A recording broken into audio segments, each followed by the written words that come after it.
Okay, the internet is officially losing its mind again. This time over JD Vance, his wife Usha, and Erika Kirk. One single rumor hit social media, and suddenly everyone's convinced there's drama behind the scenes of American politics. Twitter threads, reaction videos, Reddit theories, people are calling it the wildest political crossover since Scandival. And the craziest part? It all started from a clip that lasted less than 30 seconds. That's it. 30 seconds turned into think pieces, memes, and full-on conspiracy charts about love, power, and politics. So in this video, we're going to unpack exactly how we got here, how a rumor about JD Vance's wife confronting Erika Kirk went viral, who started it, what the internet ran with, and what this whole story says about the way politics now works like Hollywood. So here's the setup. Erika Kirk, who's been in the spotlight since her late husband Charlie Kirk's passing, is hosting a Turning Point event in Oxford. She introduces JD Vance, rising political star, vice presidential hopeful, family values type, you know the brand. And it's supposed to be a standard, respectful handoff, except once the moment hit the internet, that single hug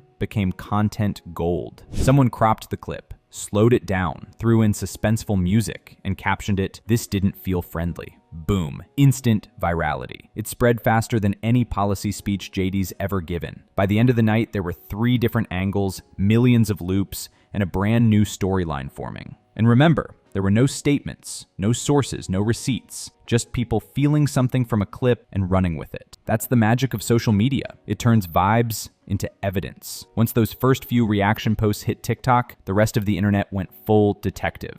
Reddit threads titled "JD and Erika, What's Really Happening?" started popping up. Twitter users were comparing screenshots, posting alleged whispers from someone who was there. And within 24 hours, the phrase JD Vance's wife confronts Erika Kirk was trending. No one knew who said it first. It didn't matter. The confrontation existed now, not as a confirmed event, but as a collective belief. It's the modern gossip economy. The more people react, the more real it feels. And once a theory hits that level of traction, the algorithm gives it steroids. Every engagement, a like, a quote tweet, a comment saying, "I knew it," pushes it higher. By day 2, even mainstream journalists were tweeting, "Has anyone verified this?" which only gave the rumor more legitimacy. Here's where things took a turn. Usha Vance, who's always kept a pretty low profile, suddenly became the internet's main character. She didn't post a thing, not a word, but her silence was read like scripture. Commenters started crafting entire narratives about how she must be feeling. You saw TikToks with sad piano music and captions like, "She stood by him for years." Fan accounts calling her the embodiment of grace. Others posting, "If she really confronted Erika, good for her." Again, zero confirmation, but the lack of information let everyone project their own emotions onto her. It's the same parasocial logic that drives fandom culture. We don't know these people, but we talk about them like they're cousins. And honestly, this entire story shows how completely politics has merged with entertainment. 10 years ago, a senator's spouse and a conservative influencer wouldn't even be in the same viral sentence. Now they're trending next to Taylor Swift and Travis Kelce. JD Vance has become more than a politician. He's a brand. His family is part of his image, his faith part of his marketing, and his every move dissected like a celebrity PR rollout. Erika Kirk, with her huge online following, fits right into that influencer politics crossover world. When those two worlds touched on stage, it was like a pop culture supernova. People weren't reacting to what happened. They were reacting to the story archetype, the loyal wife, the charismatic newcomer, the viral tension. It's not reality, it's mythology that plays out in real time on social media.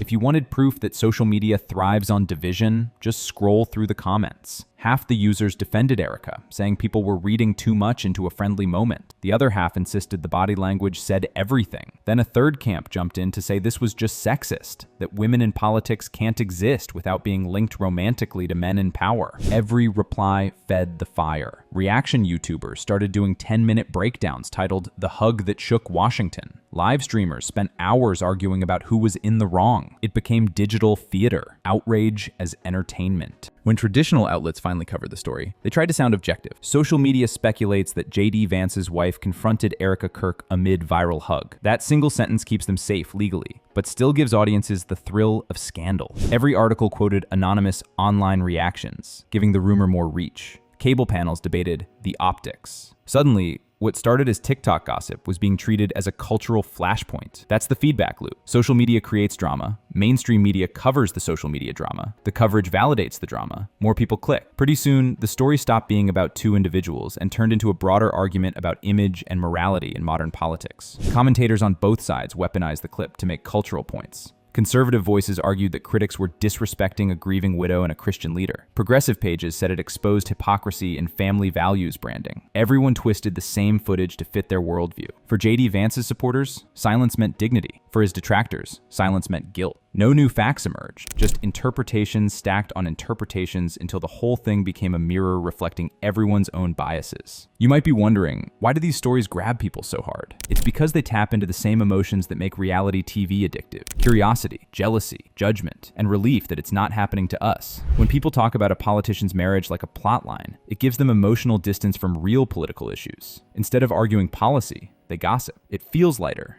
but it still scratches that tribal itch, rooting for one side. That's why the confrontation rumor works so well. It was relatable. Everyone's seen a moment of awkward tension and thought, ooh, there's more going on there. The internet just scaled that instinct to 10 million people. As the rumor swelled, everyone waited for a statement. From JD, from Usha, from Erika. None came, and that silence became its own story. Some PR experts said, good move, never dignify gossip. Others said the silence looked evasive. Either way, it kept the conversation alive because the absence of closure is catnip for the internet. What's wild is how predictably the cycle runs. Viral spark, outrage, silence, theories, fatigue, repeat. The only question is who benefits. Sometimes the attention actually helps the people involved by raising their profiles, even in negative context. Here's the thing about Erika Kirk. She's not a typical political spouse. She's photogenic, media trained, and has learned how to hold an audience. Since Charlie Kirk's death, she's become a kind of hybrid figure. Part activist, part influencer, part widow in the spotlight. That combination makes her unpredictable and captivating. So when people saw her on stage with JD Vance, they weren't just seeing a host introducing a speaker. They were seeing a narrative arc. The internet turned her into a character, the ambitious widow, the rising power player, the woman stepping into a new chapter. It didn't matter what she actually said. People filled in the blanks. And in this influencer politics era, being talked about is power.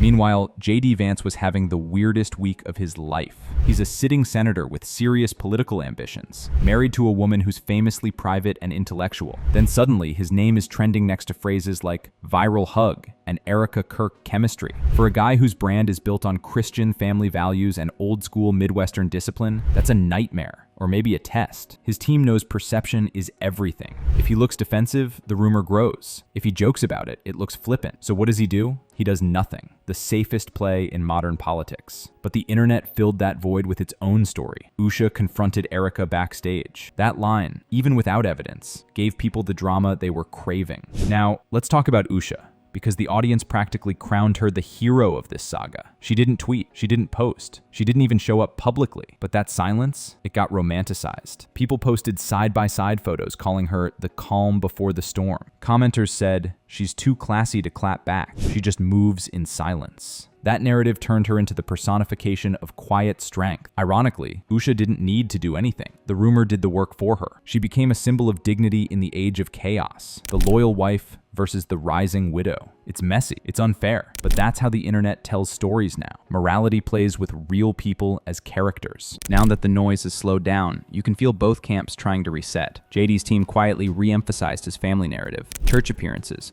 wholesome photo ops, back to normal vibes. Erika shifted her focus to faith-based outreach and charity work, steering coverage back toward purpose. But the internet still has its receipts, and every time one of them appears in public together again, the comments flood with callbacks. Round 2? Where's Usha? I still remember Oxford. It's not fair, but that's the cost of visibility in 2025. So yeah, the JD Vance's wife confronts Erika Kirk story might never have been real, but the reaction absolutely was. Millions of views, thousands of takes, and one giant reminder that we now consume politics the way we consume celebrity drama. Fast, emotional, and half-imagined. At the end of the day, the real question isn't whether a confrontation happened. It's why so many of us were ready to believe it. Because in this era, attention is power, and speculation is the story. Anyway, this concludes today's video. Be sure to subscribe to LoafTube for future celebrity videos and turn on that post notification bell so you don't miss out on any future uploads. Until then, see you in the next one.